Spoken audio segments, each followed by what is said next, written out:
இருக்க மாட்டேன் சார். என்னமா? நான் வீட்டுக்கு போறேன் sir. Please come out and take. பத்திரம் போயிட்டாங்க. மனது வலியேவா அணியன் என்ற சொல்லுக்குள் அடங்காதே. நான் போறேன்னு சொன்னதுக்கும் நான் உங்ககிட்டயும் மன்னிப்பு கேட்கறேன். விஜய் சேதுபதி சார் கிட்டயும் மன்னிப்பு கேட்கறேன். முந்தானத்தை அழணும்னு நினைச்சீங்க, கண்ணீர் வரல.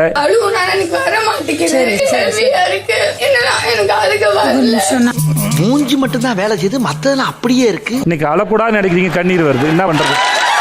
நம்ம வெகுளி தளத்தால plan league ஆயிருக்குமோ?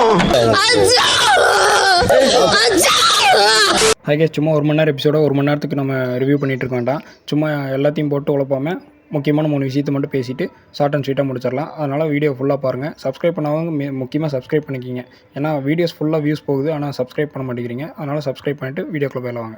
Vijay Sethupathi sir first எடுத்தோன்னே ரம்யா எழுப்பி, ஏமா நாங்கள் கொடுத்த உங்களுக்கு நெக்லஸ் டாஸ்க் கொடுத்தோம்ல, அது வந்து உங்களுக்கு புரிஞ்சுதா?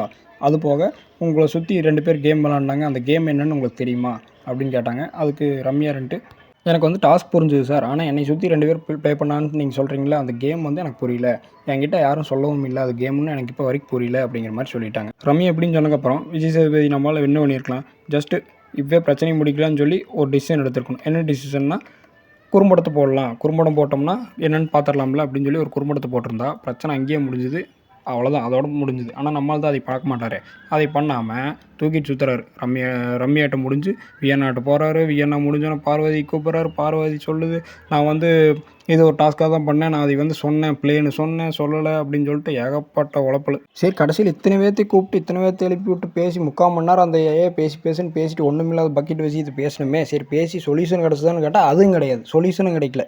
எதுக்கு பேசணுன்னே தெரியாமல் உட்காருங்கம்மா, போதுமா, எனக்கே மூச்சு வாங்குதுமா, உட்காருங்கம்மா அப்படின்னு சொல்லி கண்ணீரோட்டம் சந்திக்கிறேன்னு சொல்லி ஒரு இடைவெளி விட்டு போயிட்டாப்ல. இன்டர்வல் முடிஞ்சோன்னா எல்லா சீசன்லையும் பண்ணுற மாதிரி இந்த சீசன்லையும் ஆடியன்ஸ் வந்து ஹோஸ்ட் கிட்ட கேள்வி கேட்குற மாதிரி, விஜய் சேதுபதி கிட்ட கேள்வி கேட்குற மாதிரி ஒன்று பண்ணியிருந்தாங்க. அதில் ஒரு லேடி வந்து எந்திரிச்சு பேசினாங்க. இது மாதிரி மக்கள் வந்து கண்டஸ்டண்ட்டை எப்படி விமர்சிக்கிறாங்களோ அதே மாதிரி ஹோஸ்ட்டான உங்களையும் விஜய் சேதுபதி சாரையும் விமர்சிக்கிறாங்க.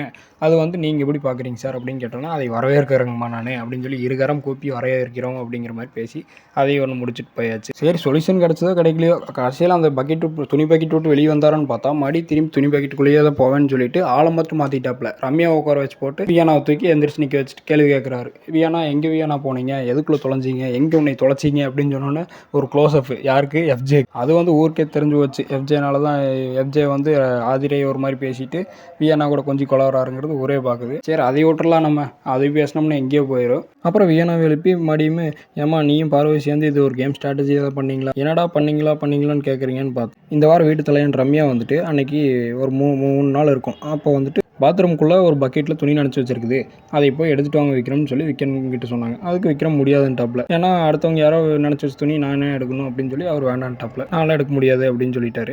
அதுக்கு வந்து இவங்க வந்து நான் கமெண்ட்டாக சொல்கிறேன், வீட்டு தலையாக சொல்கிறேன், அதை போய் எட்டுவாங்கன்னு சொன்னோன்னா அவரும் சரி கமெண்ட்டாக சொன்னால் நான் போகிறேன் அப்படின்னு சொல்லி போய் எடுத்துகிட்டு வந்து நடு வீட்டில் வச்சிட்டாப்ல. அதை பார்த்த வியானா வந்துட்டு, யார் இந்த பக்கெட் இங்கே கொண்டு வந்து வச்சது, இதெல்லாம் யார், இதெல்லாம் ஒரு இதா, இப்படி ஒரு நாகரிகம் இல்லையா, ஒரு பேசிக் இதுக்கு சென்ஸ் இல்லையா அப்படிங்கிற மாதிரிலாம் போட்டு கண்டபடி ஏறி விட்டாங்க.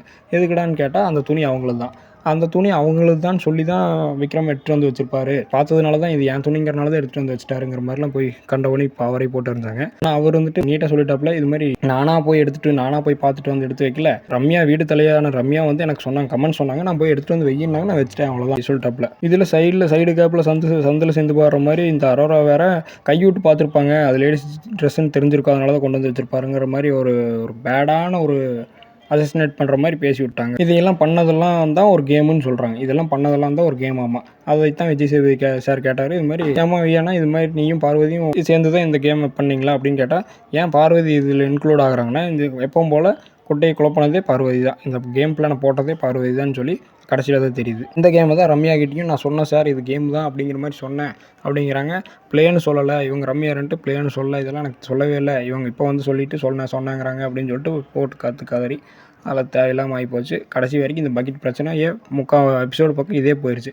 ஒரு 15 நிமிஷம் தான் என்னமோ வேறு விஷயத்தை பேசியிருப்பாங்க. கடைசியில் ஒவ்வொருத்தரும் எழுப்பி அதை கேட்டு எதுக்குமே சொல்யூஷன் கிடைக்கல, அதுக்கும் சொல்யூஷன் கிடைக்கல. இந்த வியானாட்ட பேசுனதுக்கு தப்பாக ரைட்டான்னு கேட்டால் அவங்க வாயிலிருந்து அந்த நான் அவங்களுக்கே அப்படி சொன்னது தப்பு தான் அப்படிங்கிறது அவங்க வாயிலிருந்து வரவே மாட்டேங்குது கடைசி வரைக்கும். அப்படின்னு சொல்கிறதுக்கே அத்தனை நேரம் ஆகுது. கடைசியில் எது எப்படியோ இந்த வாரத்தில் அவங்கவுங்களுக்குன்னு கொடுக்கப்பட்ட கேரக்டர் வந்து யார் சரியாக பண்ணாங்கன்னா பார்வதியும் விக்கல் விக்ரம் தான் சரியாக பண்ணாங்க அப்படிங்கிற மாதிரி சொல்லிட்டாப்பு. அவங்களுக்கு ஒரு பாராட்டுகள். வாழ்த்துக்கள்ன்ட்டு போயிட்டாப்புல. அப்புறம் நம்மளுக்கு இன்னொரு அப்டேட் கிடச்சிருக்குது. அது என்னடான்னு கேட்டால் இன்றைக்கி பிரஜின் தான் வெளியே போகிற மாதிரி எல்லாம் பரவாயில்ல பேசிட்டு இருக்கிறாங்க. எல்லாம் எந்த வீடியோ பார்த்தாலுமே பிரஜின் எவிக்டடுன்னு தான் எல்லாருமே சொல்லிட்டு இருக்கிறாங்க.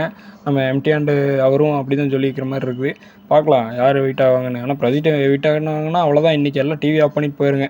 உறுதி சம்பவம் இருக்குது. நடிப்பை இறக்கி சாண்ட்ரா அவங்களோட ஆட்டம் இனிதே தொடங்கட்டும் இன்றைக்கி அப்படின்னு சொல்லி இந்த வீடியோ முடிச்சிடலாங்க. வீடியோஸ் பார்த்துட்டு பிடிச்சிருந்தா லைக் பண்ணுங்கள். சப்ஸ்கிரைப் பண்ணாமல் தயவு செஞ்சு சப்ஸ்கிரைப் பண்ணுங்கள். வியூஸ் நிறையா போகுது, சப்ஸ்கிரைபே வர்றதில்லை.